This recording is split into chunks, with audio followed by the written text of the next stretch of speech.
You are listening to Confessions of a Counselor podcast with Janice, mental health in bite-sized chunks.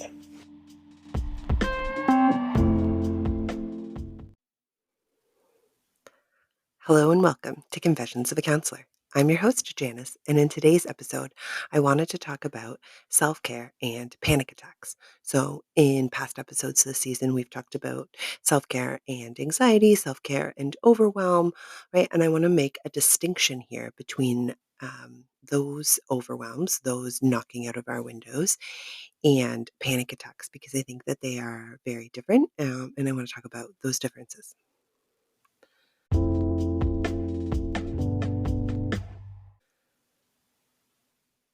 So let's jump right in. So, when it comes to panic attacks, I think this is often what we think of when we think of anxiety. And so, when someone says, I'm feeling anxious, I think they often kind of have that. Visualization of someone who's having a panic attack, right? So this might be heavy breathing. This might be not being able to make eye contact. This might look like fainting or these kind of extreme overwhelms, right? And so in the moment, we need to find skills and tools to bring us out of our window, right? So we've talked about our window. We've talked about that hyper arousal, right?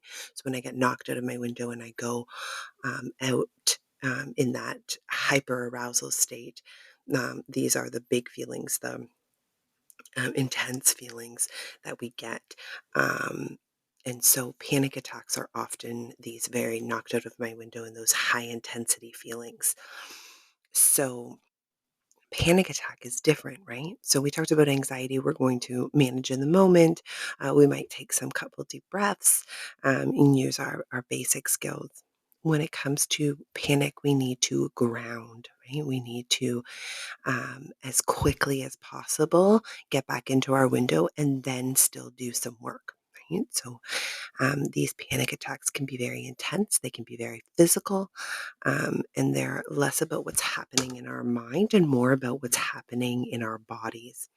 So we need to use our bodies in order to get back in our window when it comes to panic. So first of all, we need to recognize that we're having a panic attack, and that can be really scary, right? Because it can feel like so many other bad things are happening, right? Oftentimes, the thing that I hear when someone is describing a panic attack is, I thought I was dying, whether that was a cardiac event or it felt like they were kind of drowning in their own body. But oftentimes, the feelings are so intense that it feels like there's something really, really bad happening. So we need to get ourselves literally onto the ground, so that we can feel that sensation. We need to again use our breaths, right? So deep breathing as best as we can, and when we need to find a safe place, right? So we don't want to get right on the ground in the middle of the street. We probably don't want to get right on the ground in a really busy room. So as best as possible, we need to find somewhere safe that we can sit, that we can be, and if possible, we need to bring someone that we trust with us. Right?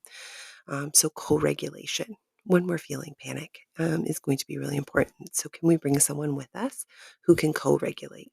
Someone we can trust that will stay calm, will stay grounded, that will stay within their window while we are out of our window. So a safe place, on the ground, and with someone. Those are like the three key main things that I would say. And then we're going to use our wealth of skills, right? So we're going to use our breathing.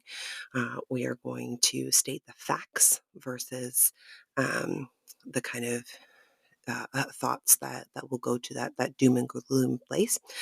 Even if it's stating facts that are quote unquote negative, we're still just going to try and stick to the facts, and we're going to ask our person who's supporting us to do that with us, and then we're going to focus on small tasks, right? Can I rip this piece of paper up? Can I um, create something with my hands, right?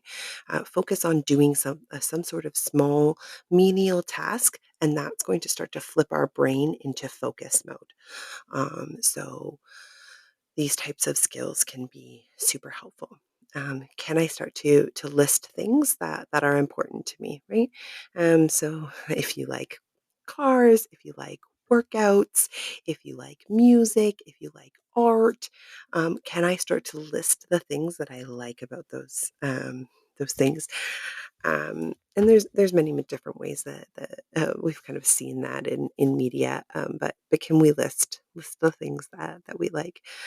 Sometimes in the past, when I've experienced panic, I will start to name the people that care about me, or list even just colors, or things that we know is really the main focus there. So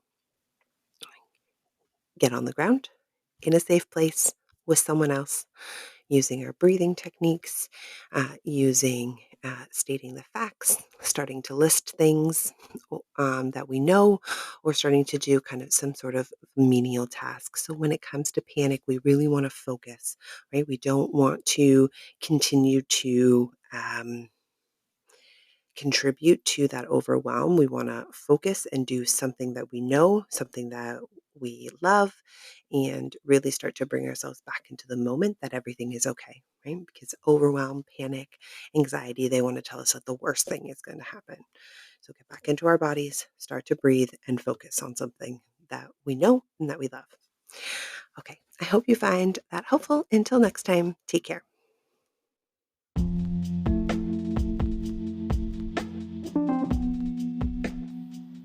I hope you enjoyed today's episode. Confessions of a Counselor podcast is available anywhere you like to listen to your podcasts, both on Apple and Android. New episodes are released every Friday. If you enjoyed today's episode, please feel free to join the conversation, leave a review, or subscribe to the podcast hosted on Spotify. You can find all these details on JaniceLyons.com. Until next time, take care.